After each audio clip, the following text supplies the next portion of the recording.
Hello and welcome to the keynote paper on the final day of the second Weapons in Society conference. My name is Scott Hurst. I'm Assistant Curator of Arms and Armour here at the Royal Armouries. I'm also honoured to have been the chair of the conference steering committee.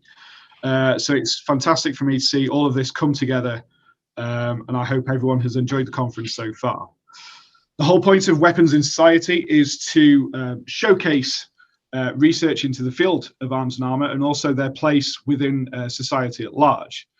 The Royal Armouries is delighted to host this conference in association with our partners, the White Rose College of Arts and Humanities, the Heritage Consortium and Northern Bridge.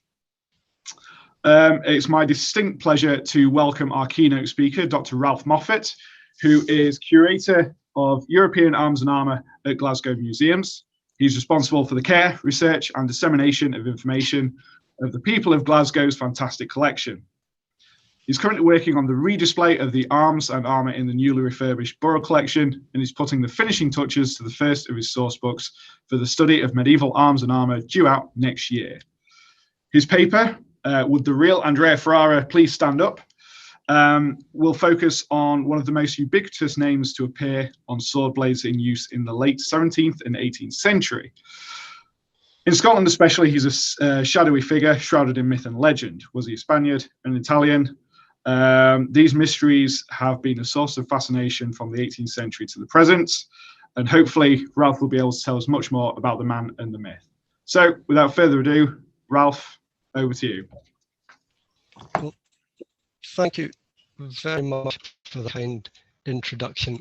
Let me just set my slides up.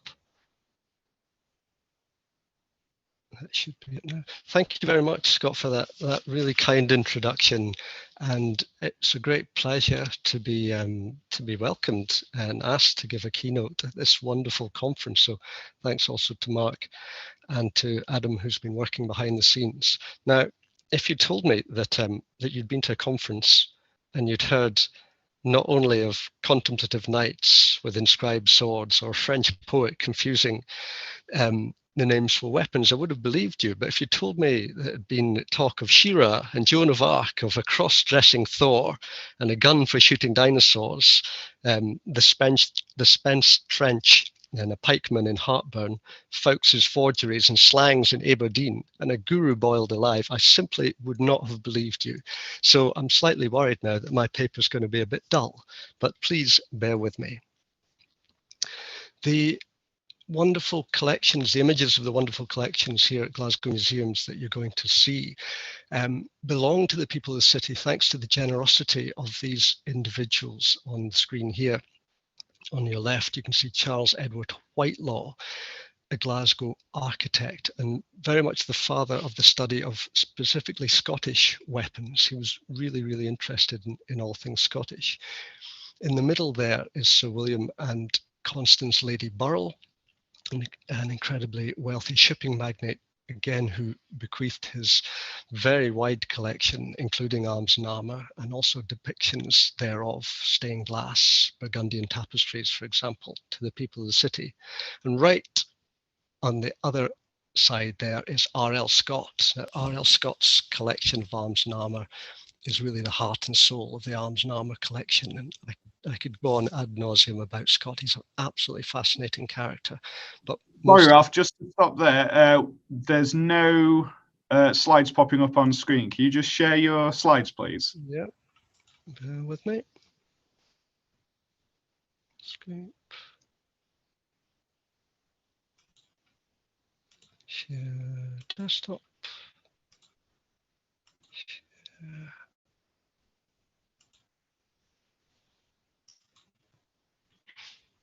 Right, is that up now? Should be coming up in a few seconds. Is that it there? That's it, Grant. Thank you, Ralph. Thank you very much. I'm afraid any technology before about 1725, I'm not terribly good with. So you'll have to bear with me. So yes, those generous donors I was talking to, these are the images thereof. Now, today what I want to talk about is a name. is simply a name, Andrea Ferrara. Now, Andrea Ferrara and its many different spellings thereof are found on so many blades across Europe, but especially on Scottish swords, basket-hilted swords, swords associated with Scotland. And I have to explain to a dear friend of mine that it's not going to be a talk on high-end Italian sports cars, so I'm sorry to disappoint. Like so many mysteries in Scotland, it often starts with Sir Walter Scott. Now, Sir Walter Scott's encyclopedic knowledge of not just Scottish culture, but European culture is only matched by his passion for the subject. And I just ought to say this, it's become a little bit of a fad in Scotland to knock Sir Walter and to belittle him. But I would say that until you have a railway station in a capital city named after one of your literary characters, and until you have the highest monument ever erected to any literary figure in the world, I would be very careful about what you say about Sir Walter.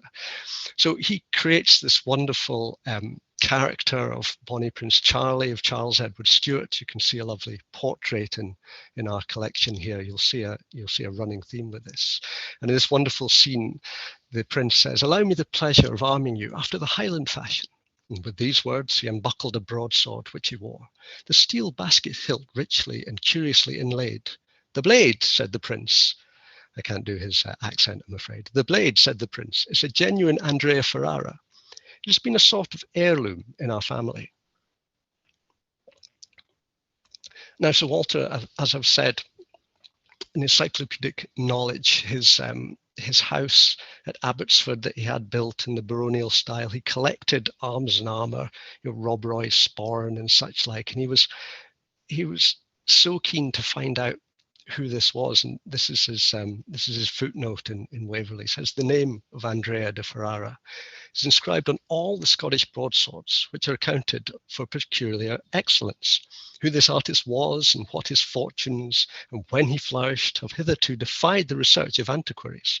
Only it's generally believed that Andrea de Ferrara was a Spanish or Italian artificer brought over by James IV or James V to instruct the Scots in the manufacture of sword blades." Now, R.L. Scott would also have known about, and he has this in his footnote, a history of Scotland by Robert Lindsay of Pitscottie. And he describes James V here. So James V rules from 1513 to 1542. His father, James IV, from 1488 to 1513, and James III from 1460 to 1488. So he would have known of Robert Lindsay of Pitscottie, and Pitscottie describes James V. The images you can see here, Stirling Castle, which was remodelled by James V. James V's daughter, Mary Queen of Scots, and that's her signature there. Just throwing in some more of Glasgow's collections. You'll have to bear with me with that. So Robert Lindsay of Pitscottie says that James V, he sent to Flanders and France and brought home artillery, powder and bullets, with pikes and harness and other ordnance for war. He also plenished the country with all kinds of craftsmen out of other countries, as Frenchmen, Spaniards, Dutchmen, and Englishmen. Some were gunners and various other crafts, but also smiths and harness makers. Now, I know Sir Walter must have pestered if he's anything like me, he'll have pestered the archivist. For example, Thomas Thompson was the Deputy Clerk Register between 1806 and 1839. And the royal accounts, the treasurers of Scotland accounts, weren't published until 1877. So I could just imagine Sir Walter pounding on the door, demanding to know. And when we do see in the accounts, for example, James IV, he makes payments to a French armourer, Lawrence, who'd come in the train of Perkin Warbeck to set up his harness mill. And that's a mill, a water-powered armour making centre. And what is interesting is that actually, so that's James IV on the left, James III. Now this is an interesting footnote I came across actually online. There's a lot of information. This is William Gilpin's observations of the Highlands. made in 1776. And in a footnote there, he's describing the Highlander and his blade when he's armed with his pistols, and Ferrara has a good effect. And this is the footnote. Andrew Ferrara, a Spaniard, was invited into Scotland by James III to teach his countrymen the art of tempering steel. From him, the best broadswords take their name. So we've had James V, we've had James IV. We're down now all the way back to James III. And also, crucially, this predates Sir Walter. Sir Walter, he was fascinated by collecting myth and legend and lore. So this is something that already exists in the imagination in Scotland.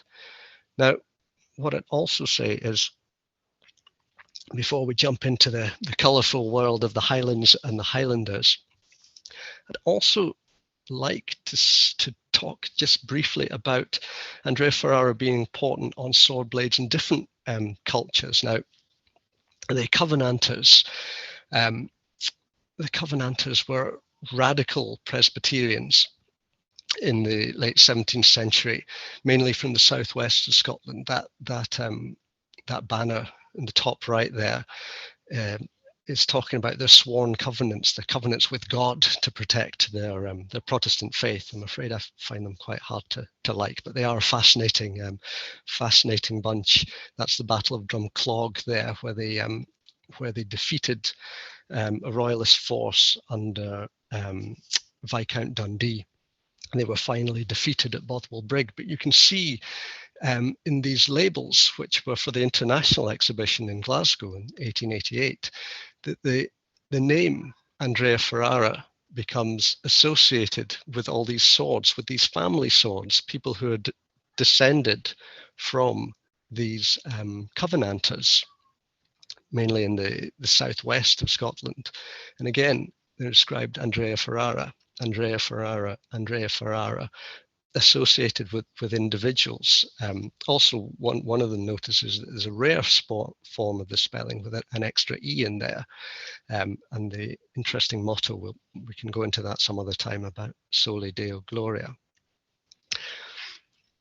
And also the culture of Andrea Ferrara continues, not just in Scotland, but across the British Isles.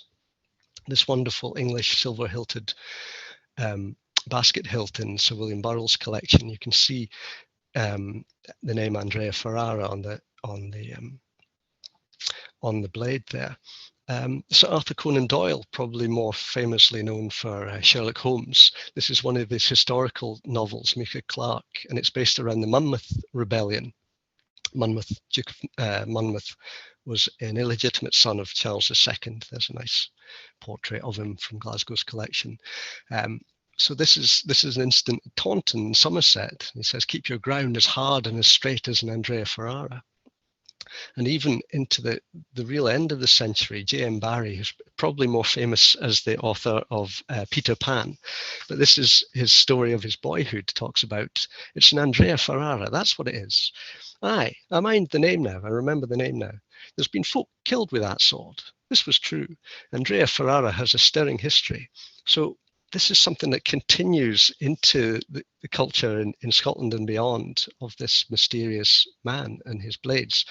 Now, I said we'd dive into the colour of the Highlands, and the Highlands is really where basket-hilted swords are associated with Highland warriors. That image on the left there is an absolutely fantastic portrait that my colleague at Glasgow Museums has secured for the people of the city. It's a portrait of Lord Mungo Murray, and this is the earliest portrait, I was picked up on this before, the earliest portrait of a man in full Highland dress. Lord Mungo, probably painted in the late 1660s or 70s. Lord Mungo is the youngest son of the Duke of Atholl, and you can see him here in his finery. And if you look on his hip, there's the basket-hilted sword. So absolutely fantastic image of a Highlander. On the right here is a rather lackluster copy we have of the champion of the Laird of Grant. The original is much better than this one, but it gives you an idea of again, you can see the basket-hilted sword being worn. Now, I don't have the Gaelic, as they say, and I will not inflict my attempts to speak it on you. But I've had great assistance from Dr. Hugh Cheap here, who's an expert in Gaelic culture, and we find this in poetry. Spanish blades, the Spanish blade, long blue Spanish blade. A Spanish blade becomes a kind of shorthand for quality. Now you do get, for example, Spanish wine, because the west of Scotland is better served transport links with Spain, for example, for high quality wine. But you find this again. So a lot of these poems are quite difficult to date. Some of them are easier to date, for example, Mary MacLeod. But we find this again, Spanish blades, and Ian MacFecher or John McCodrum talks about the sharp Spanish blades at the Battle of Culloden. And again, he's a poet who uses it again and again. It's a nice, fine, striking painting we have there, the Duke of Cumberland on horseback. And I'm sure you'll recognize this fantastic painting from the Royal Collection. It's entitled An Incident from the 45. It doesn't specifically say which battle it is, but an incident from the 45. So Spanish blades. I think that's really, really interesting. I think it's really interesting that in Gaelic culture, it's Spanish that's important. Now, I think people become more and more interested in Highland culture. Lord Archibald Campbell, for example, is a Scottish nobleman. He's a younger son of the Duke of Argyll, and even there in his bust, you can see him with a tartan plaid around him. And in his study of Highland dress, I don't know if you can make it out there, it's not a terribly good printout, but he's looking at sword blades, and he's actually using the connections he has. So there's Lady Willoughby Deresby's sword, I'm not sure how to pronounce that, the charmed sword of Cluny, Drummond, Wilcock, Stirling of Craig Brewer. So these are people that he probably knows, and he's able to either do drawings or send drawings. And one of the things that is interesting and strikes me, and I'm afraid I don't have a photograph, but we have a very fine example.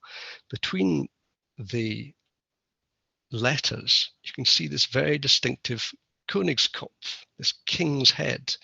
Now, scholars like Wendelin Boehm, for example, had identified the Wunds family in Solingen, who were making sword blades, individuals who were making sword blades with this distinctive mark. So, it has been known that these are German swords, German-made swords, yet still they have Andrea Ferrara, the name placed on them. I love this this caricature as well. This is the Baron de Cossen, one of the very early scholars of arms and armour, and here you can see him diligently studying a sword blade. But people like de Cossen, Boehm, they would have started to recognise these. They would have started to recognise these names and these marks on blades. So in some ways, it's slightly confusing to me that they hadn't started to click. Well, actually, how can there be this Spaniard, this Italian's name on a blade? Yet we know the Königskopf, is a very distinctive mark that's used by these Solingen swordsmiths. And this is the other thing that really bamboozles me, I suppose, is that the quality of sword blades from Germany has been known for so long. Warriors like Henry IV, like Olivier de Clisson, have épée de Passau, have Passau-made swords. Later, Solingen takes over as and still is a centre for very good quality sword making. That lovely picture of Argyll Street in Glasgow. This is just before they built Central Station, right at the end of the street there. And this is a sword on the right-hand side, a beautiful sword that's signed IS. Now we know that there's a John Simpson working, there are two John Simpsons, father and son, working in Glasgow in the early 17th century. And this little quote here, this is fascinating. We know very little about how these German blades got to Scotland, and this is a reference found by Andrew Cormack while he was looking through the accounts of the Secretary at War accounts in the National Archives, the English National Archives at Kew, and it's about it's Henry Pelham, the Secretary of War. He's writing to John Scroop, the Secretary to the Lords Commissioners of the Treasury, and these are ordering swords for new regiments of dragoons. And he just happens to mention in this letter that the Earl of Stair, a Scottish nobleman, wants another 3,000 blades to pass custom-free through Edinburgh, being bespoke and ready to be brought over from Germany by Simpson, sword cutter of Glasgow. Now we know Simpson was there. We know he has sword blades from Germany. So purely by chance has Cormac come across this reference to German blades. I wish it said where in Germany. That's quite disappointing.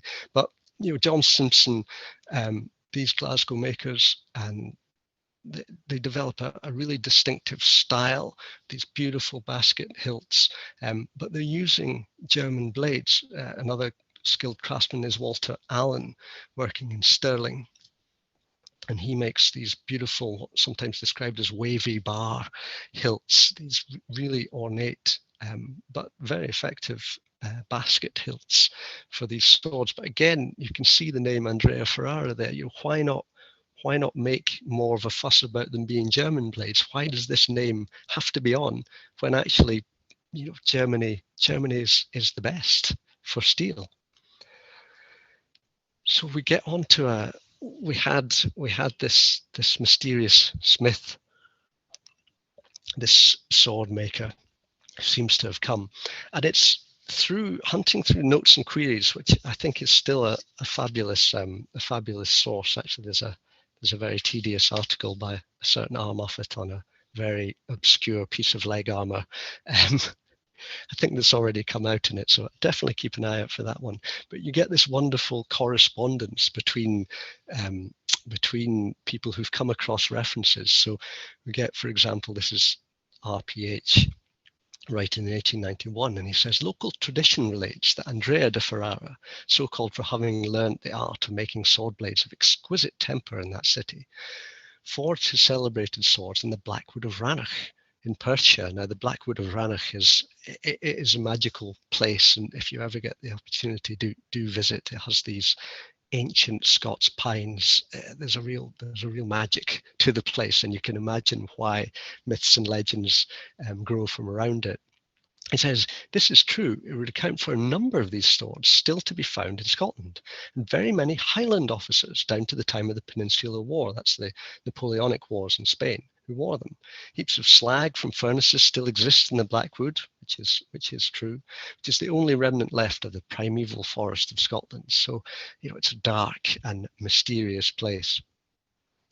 And I think a lot of these notes and queries articles pass us on to the Cornhill magazine, a very detailed article by a man, I'm assuming a man, who only signs himself Epsilon. And I don't know if we should call him Epsilon Anon, or hopefully not the Epsilon variant, but we'll be careful how we use Greek letters. Let's call him Epsilon Anon. And he gives us a much fuller description of what happens. So a tradition current in the West Highlands explains not only Andrea's Celtiberian origin, but the event through which he visited Scotland. So Epsilon Anon tells us, according to this history, Ferrara was a Spanish artist, and in the height of his celebrity had an apprentice who was an excellent workman and possessed a high spirit of emulation to perfect his skill in the service of so great a master. His ambition, however, was disappointed by a habitude of Andrea, that when the blades were in a certain stage of forging, he excluded the workman and locked the door of the atelier while he performed some unknown operation, after which he again admitted the assistants to finish the blades which were in progress. The apprentice was persuaded that this seclusion concealed some occult process which essentially affected the perfection of the arms. Anxious to possess to possess this important secret. Upon the first absence of his master, he bored a hole in the door of the atelier. The next occasion, when he and his fellows were excluded, returned alone to the smithy, and applying his eye to the prepared orifice, discovered his master in the act of drawing a heated blade baled from the forge. The lad watched with suspended breath. Ferrara laid the red steel on the anvil, and taking from a bench a small tin, rapidly covered the glowing metal with a coat of white powder, which he then hammered into the iron until it was cold, which again he returned to the fire. Having given the proper degree of heat, repeated the same operation of powdering and hammering on the other side of the blade. This process was performed in succession upon all the weapons then in progress, until the whole being completed, Ferrara laid down his hammer and turned towards the door. Now, what happens, of course, is the apprentice is discovered, and Ferrara says, "The secret is my own," and it escaped amongst his companions. The other apprentices, disclose to Ferrara. And one day, when the inquisitive apprentice was alone in the smithy, Andrea entered in a tempest of wrath and loaded him with reproaches for having betrayed the secret of his art. The young man replied with intemperance, and in the heat of their altercation, Ferrara struck him on the head with a hammer which he had in his hand, and laid him senseless. The blow was fatal, and to avoid pursuit for the homicide, Andrea Ferrara fled the country and escaped into France, from whence he passed the sea into Scotland. So it's a tale of murder and intrigue, and this is how Andrea Ferrara ends up in Scotland.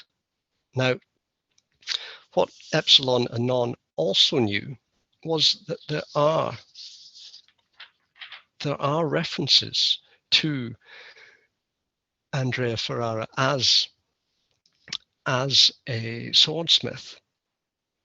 This is Gian Matteo Signogna's military treatise, which he quotes, and you have to bear with me here. In the city of Belluno, so Belluno is in the Veneto, not far from Venice, well, a fair bit from Venice, but in the Veneto, there are two ingenious masters, Giovan Donato and Mastro Andrea of the Ferraras, two brothers, who work in the forge of Messer Giambattista, called the Barcelonian. So there are references to a real Andrea Ferrara, which Epsilon Anon knew. Now, I suppose this is what I'm going to call Blair's breakthrough, and I am totally indebted to finding this out, thanks to the very generous sharing of a source by Mr. Philip Lancaster.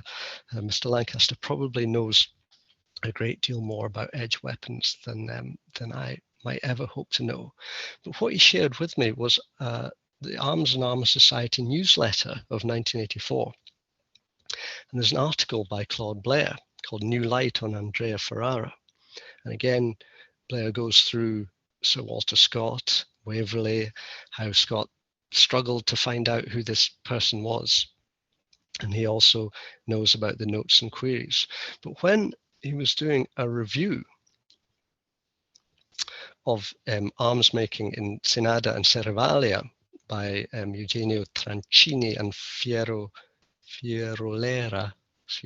Fiorellera Forti from 1983, he noticed that there was an agreement of 1578 between Andrea and his brother for the supply of swords to two English merchants. Now, he hunted down the academic article this was in, and I've used the academic article to hunt down the actual copy of the contract itself, and it's very, very interesting. So it's dated the 5th of December 1578, and in it the brothers Zanandrea and Zanandona of Ferrara, swordsmiths of Belluno. Zoan is a very northern dialect, northern Italian language version of Giovanni. So you might read that as Giovanni Andrea. Zoan is very, very northern. You get it in Lombardy as well. So Zanandrea and Zanandona de Ferrari, swordsmiths, contract with Giovanni Brown and Lancelotto Rowlandson, both of London, but the latter then living in Venice. So quite English sounding names. And what the contract says is to supply these two merchants every month for 10 years with 2 cases, each containing 300 swords. And this is quite important, of the kind used in England, or of the kind that will be ordered by Giovanni and Lancelotto, the Englishmen. So of the kind that will be used in English. Now for Blair, this was really important, because Blair had worked on his very detailed study of the origins of the basket-hilted sword. His article, for example, in Scottish Weapons and Fortifications in 1981 traces in great detail. And of course, one of the theories is that the basket hilt develops from the schiavona, a very distinctive type of sword from the area around Venice. But this way, he suggests, well, could we read it the other way around? This is the type that are being ordered by Englishmen. Is the basket hilt something that comes from the geographical British Isles and influences elsewhere? So I think for Blair, this really was a breakthrough, that there were these men. They did produce swords. These swords did end up in England, and of course through that right across the British Isles. So I think that's one of these things. Never give up hope about stumbling across something like this, that there really was an Andrea Ferrara. And for me, this is I think for me this is a kind of swan song, a swan song for Sir Walter Scott, because it's really clear that throughout his life he tried again and again to work out who this is. So from his journal, for example, Edinburgh, 3rd of March, General Ainsley, who was a numismatist, told me that the name of Andrea de Ferrara is famous in Italy as an armour. On 28th of June in 1830s, walking over the field of Preston Pans. Preston Pans was a humiliating defeat of government forces by the Jacobite army just outside Edinburgh. And he says, we walked over the field of battle. We saw 2 broadswords found on the field of battle, one a Highlander's, Andrea Ferrara, and the other a dragoon's sword of that day. So again, they're looking for more. And I think this is really interesting. This is him in Naples on the 24th of January 1832. We'll try and engage Mr. Gell or Gell. So William Gell was an archaeologist and traveller, viz. The Andrea Ferrara. Mr. Keppel Craven is a friend of Gell and lived in Naples, says that Andrea de Ferraras are frequent in Italy. Plenty to do if we had alert assistants, and I think that's good advice everywhere. We could definitely find out a lot more if we all had alert assistants. But so Walter was dead by the end of 1832. So right until the end of his life, he was desperate to try and find out who this man was. So there's a bit of me who wishes I could go back in time and tell him that there was a real Andrea Ferrara. He did make swords. They did end up in English merchants, so they would have ended up in Scotland. And the association with the name, with the quality, with the Spanish steel, again, a Spanish sounding name. There are Ferraras in Spain as well as in Italy. But there's a bit of me that wishes we could go back in time and tell Sir Walter there was an Andrea Ferrara and he did exist.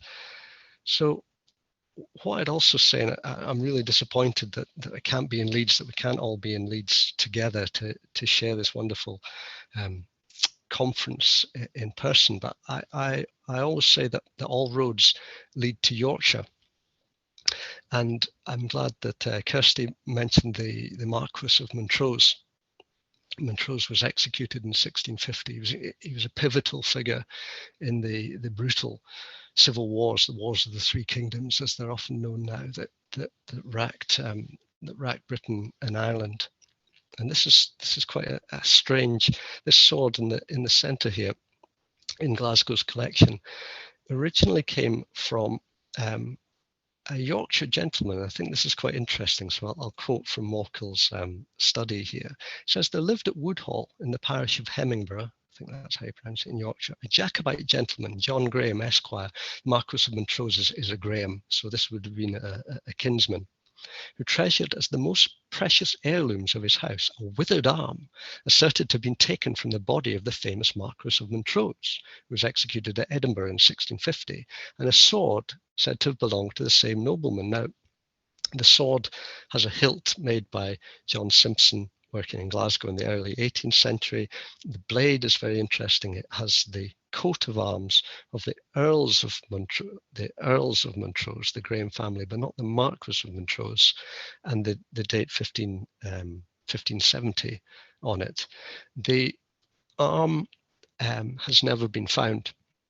Now, I know that the current Duke of Montrose is desperately looking for all the parts of his ancestors. So what I'd say is, if you do find any parts of the Marquess of Montrose, please let the current Duke of Montrose know. And if you do find any more references or any other evidence from Andrea Ferrara, please let me know. Find out more about Glasgow's wonderful collections online. I've got a lot of information out there. And what I'd also say is, you need museums, but museums also need you in these very difficult times. Please try and get involved. Do what you can to help museums. You know, they are essential. They're so important to our culture and to our society. So please do get involved. And I just want to thank you very much, and hope that that's given you a little insight into a very intriguing individual.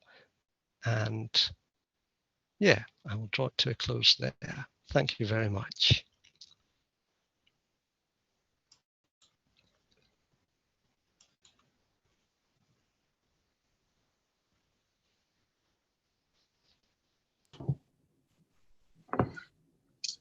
Okay, that was fantastic. Thank you very much for that, Ralph.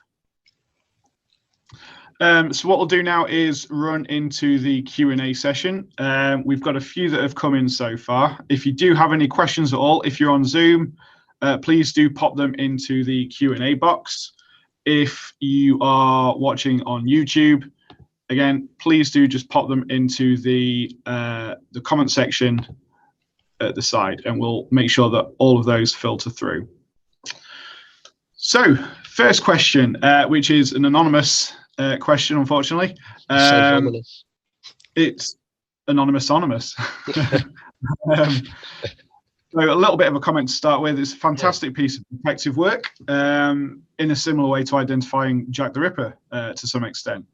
Were you in any way slightly disappointed that Andrea Ferrara turned from a legend into a real person? Oh, well, yeah, that is a really good question. I mean, I think something that could escape Sir Walter Scott, who's, as I say, in encyclopedic knowledge, you're reading his footnotes alone, for example, you can find out so much. Montrose, Froissart, you know, the fact that it had eluded him, I think, was something quite special. But I think also what's fascinating is, you know, who knows who else is out there, and there's still the mystery of why his name is so important. Why is it in the Highlands? Who's putting these on? Is it the Solingen bladesmiths who are saying, well, actually, if we want to punt these to Scotland, you know, we better scratch the name on, or they won't buy them. You know, our Königskopf, you know, sign of quality, our Vorsprung durch Technik isn't good enough for them. Let's scratch this name on. So I think there's still questions to be asked, but that sense of mystery, I think, is. But there are plenty of other mysteries in the field of arms and armour, so don't worry about that. Plenty of mysteries to solve. But that's a nice one. Thank you. Indeed. Do you think there's a particular reason why a blade being from Solingen wasn't necessarily good enough?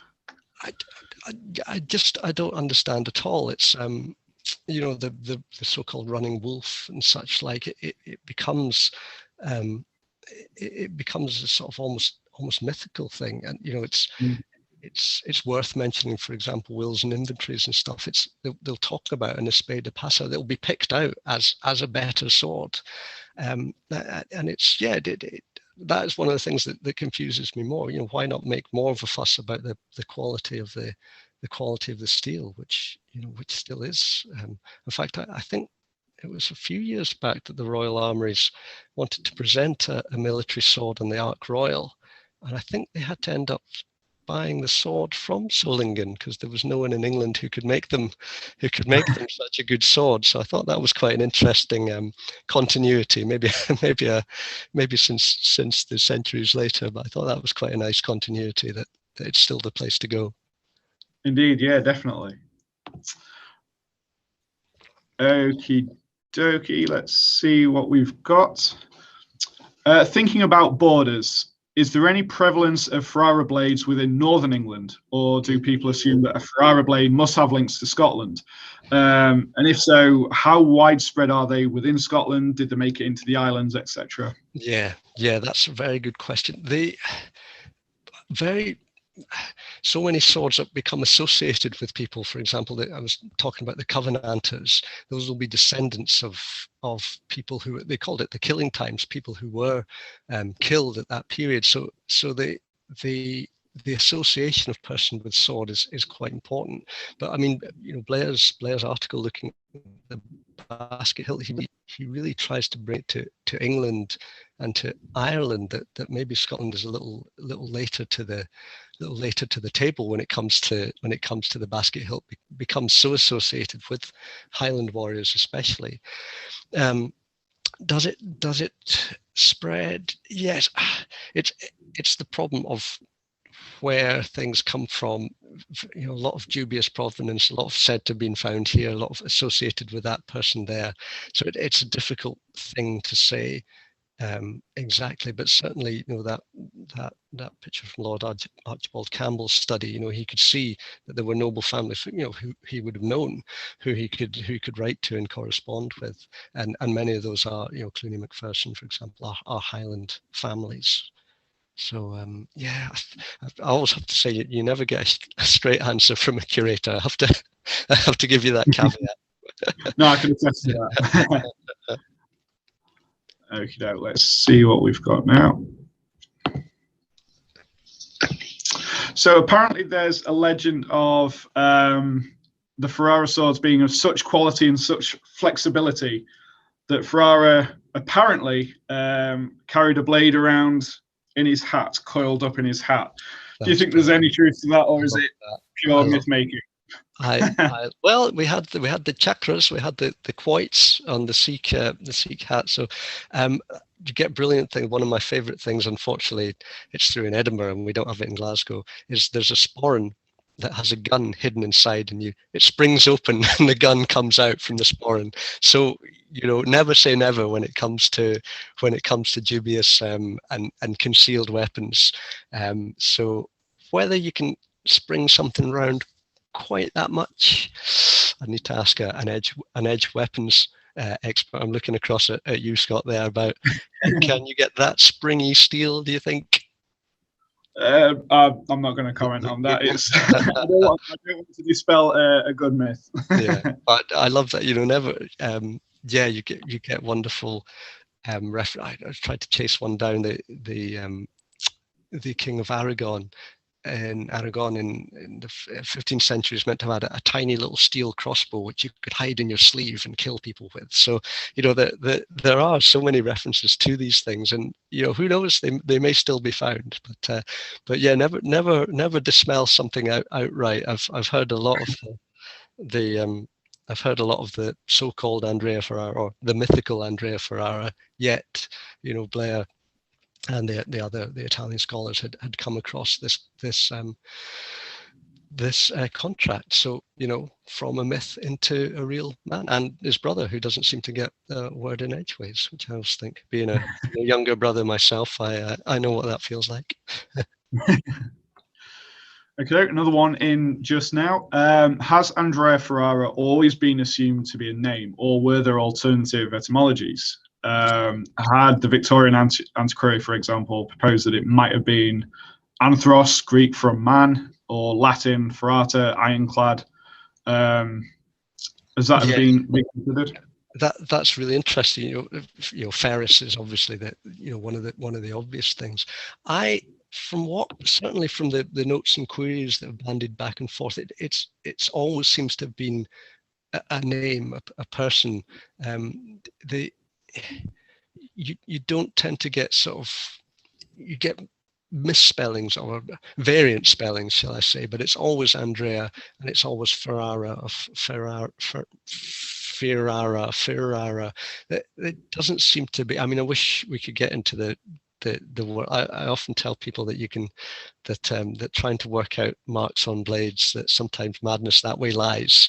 But for example, in the barrel collection recently, I had a curator point out to me that there's a Kabbalistic inscription, AGLA, on a medieval sword, and he was asking, is it there? Looked at it, and there it was. So the other 1414, that's another one that comes across. There's a biblical verse, I'm trying to remember just offhand. It talks about he who dies by the sword and such like. So I don't give up on these sort of mysteries, but it's one that I certainly haven't kind of come across. It always seems to have been an individual, but that's a very good question. I hadn't thought in those terms. It's a really good question.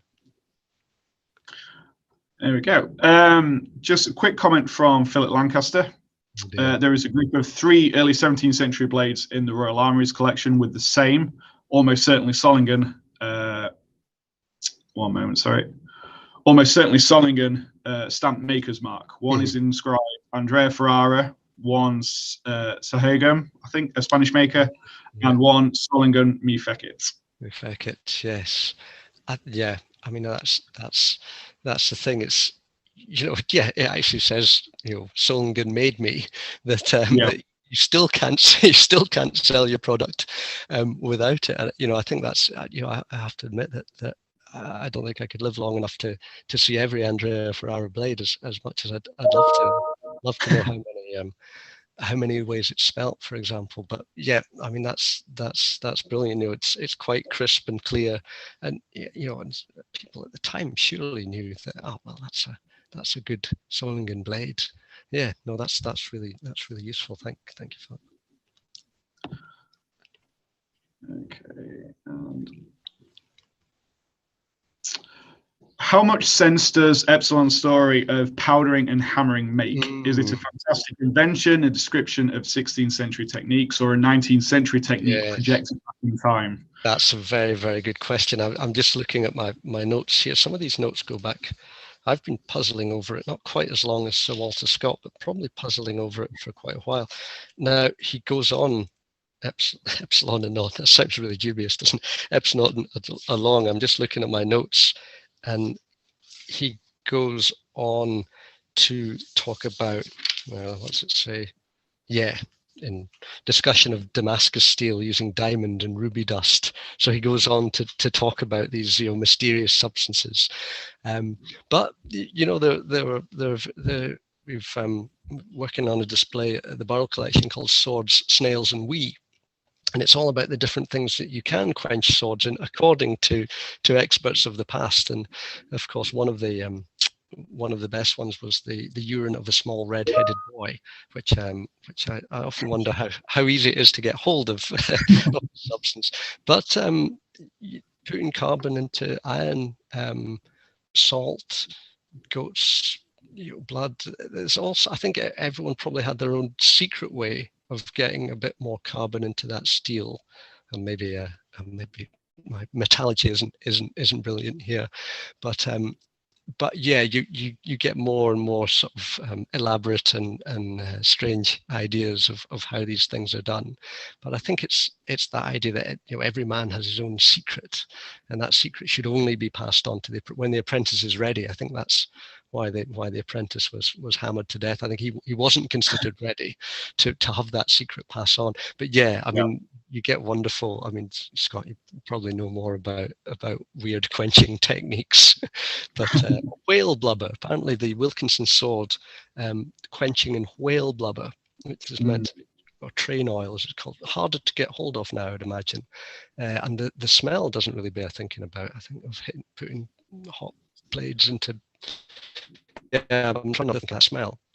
But yeah, Yeah, different. or urine as well. I can't imagine that smelled all that good. No, but a bit, a bit of salt. There's all sorts of real reasons why it would be better than just water.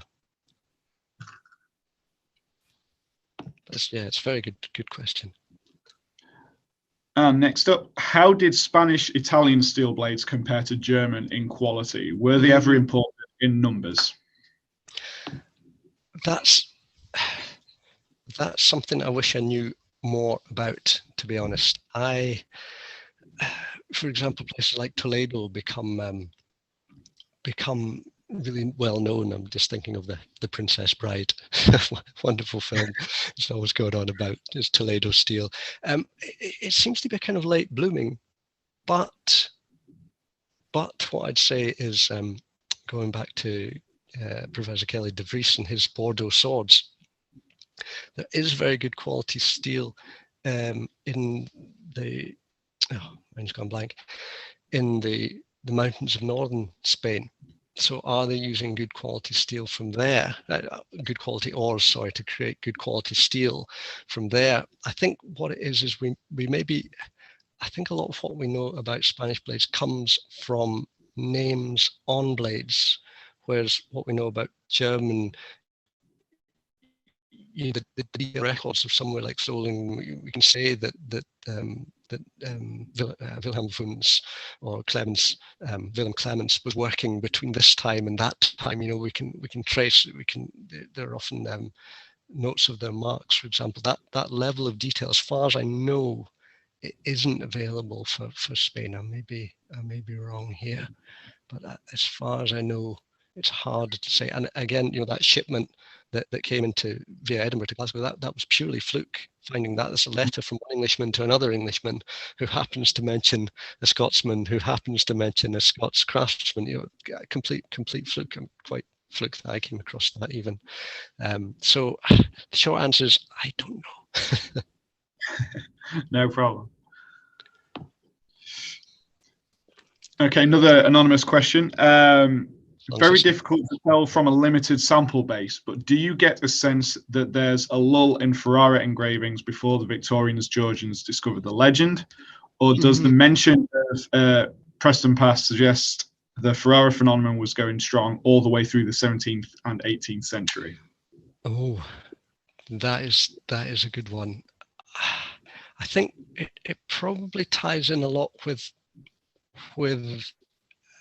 sort of remaking of identity and understanding. For example, when Scott's writing Waverley, which is an Englishman who and his adventures, with Bonnie Prince Charlie and with the Jacobite, it was still in Scott's own. It wasn't that long ago. He tries to make what was quite a nasty a vicious civil war, dynastic struggle, into something a little bit more friendly and kindly. So whether there was an interest in the past in that way, and if you think of something like the Gothic revival and the suits of armor that everyone must have on their, I have a suspicion that many of the Scottish weapons that survived because they were shoved on castle walls. They were the Earls of so-and-so's sword, or they were big Willie Mackay's sword that he killed 50 Englishmen with. The stories that develop are something that are maybe a later phenomenon. I wish I could. I wish I could say for certain. I mean, that's very much me trying to come up with a suitable answer where maybe I don't have one. But what I'd say is, why is it important? Why do these? And it was interesting. I mean, it is William Gilpin, an English vicar, an English cleric who's traveling in the Highlands, who mentions it in his footnote. So it does predate Sir Walter Scott. He's aware of this legend, and also mentioned that association with Covenanters, for example. It's mainly 18th century writers. It's very difficult to say. There is that gap, but is that gap just because people just aren't interested, or people don't really have this kind of passion for what becomes a further back past, I mean, someone like the Marquis of Montrose has got this beautiful 19th century marble tomb at St. Giles Cathedral. And you think the Marquis of Montrose, he's a bit of a kind of Radovan Karadzic of the geographic. If you look at what he did and how he fought, and how many lives must have been lost, it's very hard to, when that's fresh in people's minds, are they really that interested? I think that's. I apologise to the Duke of Montrose if he's watching about his ancestor. I'm sure he is. I promise that I'm still looking for his body parts, so we might forget. But yeah, I suppose that would be the thing. What is important from the past, and is it too soon after? What were brutal civil wars, the Three Kingdoms, and then the Jacobites. It goes on and on and on. It's only maybe by the time of Sir Walter that people are starting to look at it through different eyes as something that's from the past. It's all over. But sorry, that wasn't a very good answer as well. No, it's fantastic. From Anthony Richard, thank you for your fantastic detective work. This seems almost like a Renaissance echo of the much earlier Uthbert phenomenon. Are we perhaps seeing blades by an original Ferrara alongside marketing forgeries? Is there any evidence of the signature being used longer than a single artisan would have lived and worked? Yeah, I mean, I think you're spot on there. I think if Inglery and Ulfbert, are they not meant to have lived for 150 years if you tot up all the fines and the stylistic? I mean, I think he's dead right. I think you're dead right there, that a name becomes associated. And I think that's, for me, that's the Gallic poetry, the Gallic sources going on about Spanish blades. I think, I'm certain, it's difficult to say, but I'm certain they're associating that Spanish blades with Ferrara, with this Spanish name. And of course, is this the best way of selling these blades? At what point the lowlands of Scotland, Solingen, where the blades are being made, and also refurbished. I mean, you look at a lot of these basket hilts, so some of these blades are considerably earlier. Some of them may well be Zweihanders that have been ground down. The shape of the fullers, for example, I think a lot of these craftsmen and merchants are doing a lot of upcycling. I think some of these blades, you might actually have the original Andrea Ferrara on your 18th century blade because it's been upcycled so many times. But you're dead right. Names become associated. Yeah, I mean, Inglery and Ulfbert, I think one scholar had to point out they would have had to have lived for 150 years to have had made so many swords over that amount of time. I mean, I suppose what's fascinating to me is from the time of that contract through to J.M. Barrie and Sir Arthur Conan Doyle, that people still recognise or say, you wield your Andrea Ferrara. I mean, I think that continuity is fascinating. But yeah, no, riff-offs are there plenty, and there are examples. Just looking at Persian male people who sell mail in Paris in 1407, and they get stung with fines if you sell Milanese mail shirts as if they're German ones as the Milanese, and if you sell them as steel when they're iron when they're steel. And there were fines, and there were merchants who were fined for doing that. So look out for knockoffs. It's not something.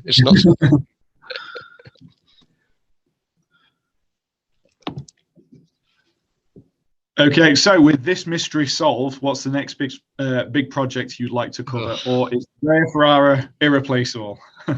Well, to be honest, I think you've all been very kind. I'm getting a little beyond my comfort zone. I would say at heart I'm a medievalist, and I'm a little bit more comfortable in my medieval shell. But I mean, I think one of the things that interests me is craftsmen. And crafting, for example, I've done a little work on London armourers in the 15th century. And they're a family of London armourers. There are men providing armour. For example, John, Duke of Bedford, the younger brother of Henry V, the regent, also to Henry Earl of Derby, who becomes Henry IV. And these men are named so that, and Edward, Duke of York, who's one of the I think, only Englishman to get himself killed at Agincourt. In his will, he talks about a pair of brigandines, "Que grove me fist," which grove made me. As far as I know, that's the only mention, I may be wrong, in any medieval will of the crafts, of the name of the craftsman who made that for him. So these, yeah, trying to find out more about the men who, I suppose as a kid, I always wanted to be an armour and make armour, but you know, I get apprentice elbow and my joints are too scrawny and my ears are too sensitive. So I suppose what I want to do is find out about what I would have loved to have done, but I don't have the build for it. So yeah, the craftsmen, the sort of the unsung heroes, I suppose, that are making the stuff that these warriors' lives depend on. You know, it has to be good. Absolutely. Yeah. So, and again, if you come across any references or stumble across anything, please do let me know. Fantastic. Okay, so have you ever held an exhibition specifically on Andrea Ferrara? That's a really, really good question, and that's a really, really good idea. I think that would make it beautiful. Because again, you could go all the way through, you know, from Sir Walter Scott. You could do the National Museum in Edinburgh did a beautiful Highland Romanticism one, and they had you know, Cluny Macpherson's charm sword. You know, they brought together that painting from the Royal. They brought together objects that you very rarely see from private collections. And I think, yeah, I mean, Andre, you know, you could ask for a copy of the, you know, you could have your own version of the contract, and you could imagine how long it would take to make, how many is it, 300, 2 casts of 300 swords. You know, it's a lot that they're knocking out. I think that'd be a wonderful exhibition. I think that's a really brilliant idea. That would cover, you know, European history and culture and Scottish culture. Yeah, that's wonderful. That's a wonderful idea. Fantastic idea. And you've kind of answered the next question there. How many Ferrara swords do we know of? It's about 300. Yeah, I'm trying to think. It could be even slightly more, but I think yeah, I'm not certain. The other thing that you could tot up, I didn't mention, was at Twickenham House, a very sinister fence was made of sword blades that were taken from the battlefield at Culloden, and there was a whole fence made for Marquis of Tweedale, who's a Scottish nobleman who basically ran Scotland on behalf of the centralised government. But there was a whole fence made out of these sword blades. So I think if you tot up blades as well as ones that actually have hilts, it's possibly quite a few more. But yeah, I'm not certain. Should maybe find that out before doing a talk.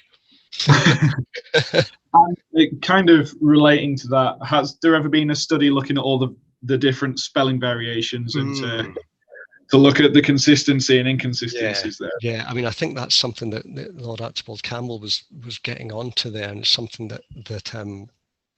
that's thrown up quite a lot. I mean, that one slide, for example, mentioned that there was a rare spelling because it had an extra E. It also had on the other side Soli Deo Gratia.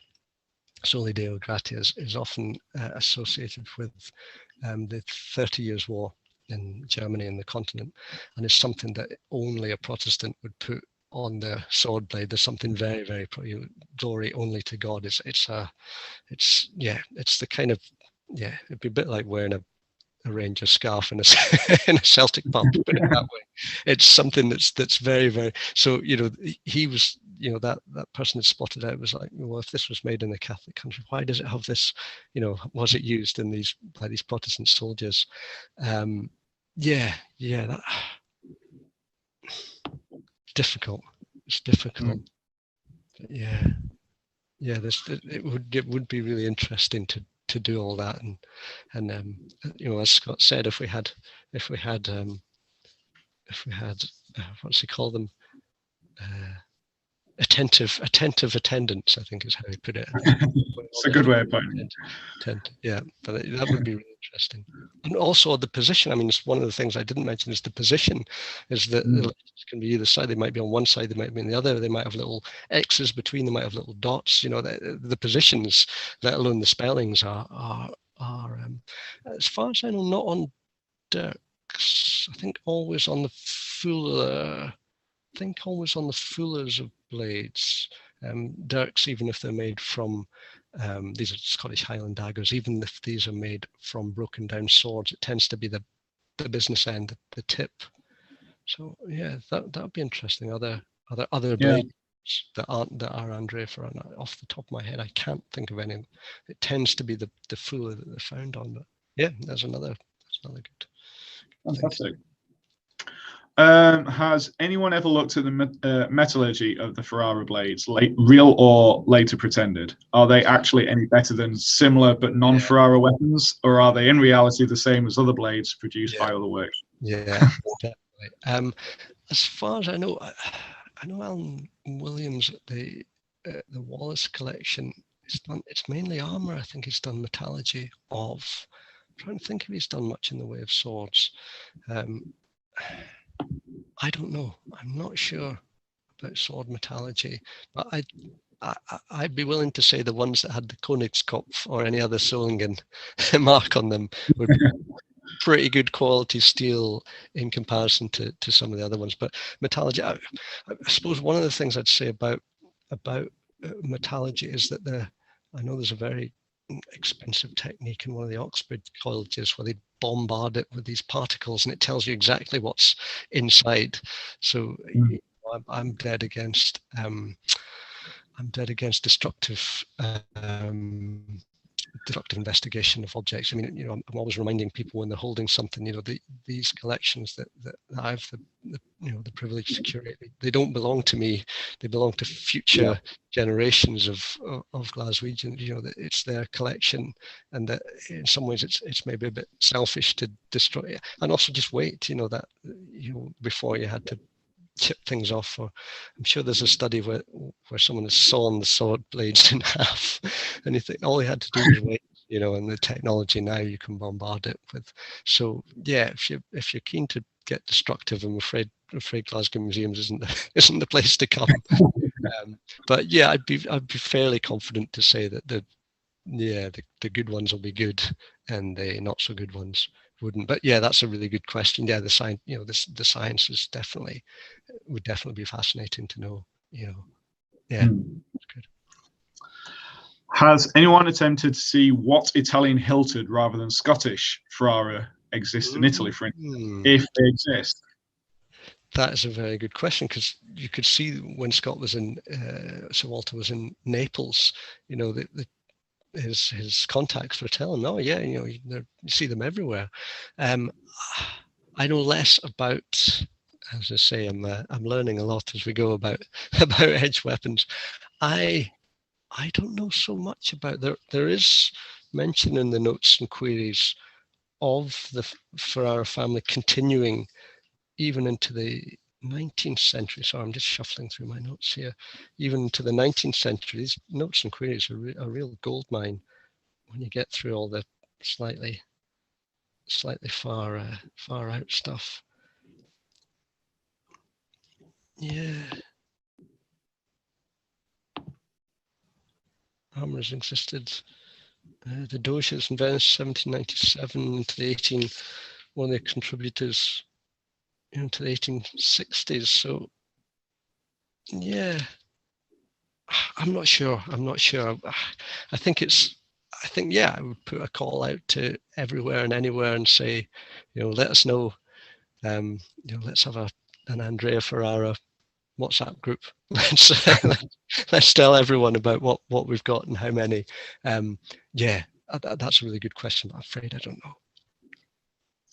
And I think for final question for the time being, has there ever been an overarching study of all the known Ferrara blades? Have they ever been published in one place? Have they ever been looked at all at once? That sounds like someone offering to undertake a brilliant project. I think I think if you suggest it, then therefore, as far as I know, not. But I think I think it's such a big topic. I think that would be absolutely brilliant, and I would challenge you to be able to find them all as well. I bet there's ones hidden under beds and in the back of stores. Absolutely.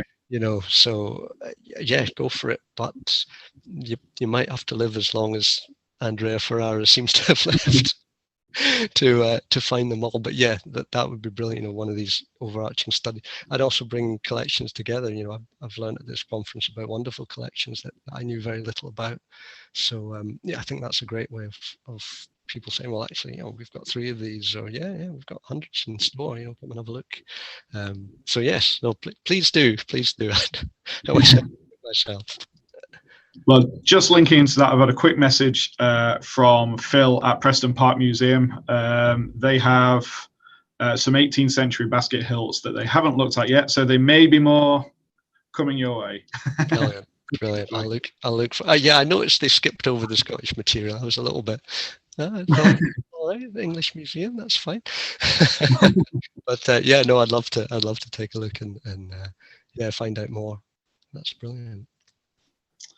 There we go. Well, on that bombshell, I will say thank you very much for a wonderful paper. It was an absolute pleasure to have you on board. Thank you for contributing to the conference. My pleasure. And for all of our delegates, thank you very much for being part of the conference. I hope you've enjoyed it all. It's been a privilege on my part to be involved. This is the second Weapons in Society conference that we have run. We were planning to have it a little earlier than anticipated, but obviously COVID got in the way. So it's fantastic to have been able to finally run the event. We're all over the moon with how it's gone. I hope you've all enjoyed it. And for the time being, thank you very much. Thank you.